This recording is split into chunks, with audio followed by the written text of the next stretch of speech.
بسم اللہ الرحمن الرحیم۔ آج کا ہمارا عنوان ہے کہ نماز میں ادھر ادھر دیکھنا شرم کیسا ہے۔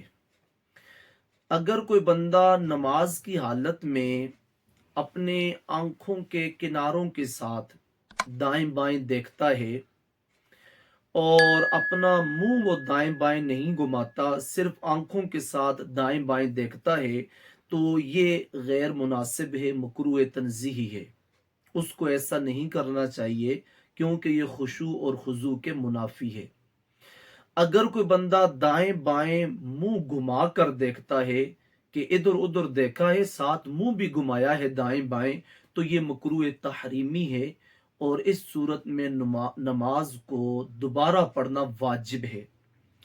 اور تیسری صورت ہے کہ اگر کوئی بندہ دائیں بائیں دیکھتا ہے اور دیکھنے کے لیے اپنے سارے سینے کو بھی گھماتا ہے کہ اس کا سینہ بھی قبلہ رخ سے ہٹ جاتا ہے، اس انداز میں وہ دائیں اور بائیں دیکھتا ہے، تو پھر اس کی نماز ٹوٹ جاتی ہے، فاسد ہو جاتی ہے۔ کیونکہ نمازی کے لیے استقبال قبلہ شرط ہے کہ بندے کا سینہ قبلے کی جانب ہونا چاہیے۔ تو جب یہ شرط نہیں پائی جائے گی تو مشروط یعنی نماز بھی نہیں پائی جائے گی اور نماز بھی فاسد ہو جائے گی۔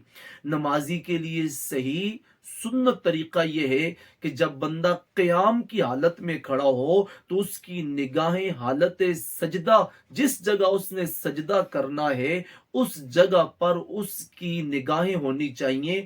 آنکھوں کے کناروں کے ساتھ بھی دائیں بائیں دیکھنے سے اجتناب کرنا چاہیے۔ اللہ کریم ہمیں عمل کی توفیق عطا فرمائے۔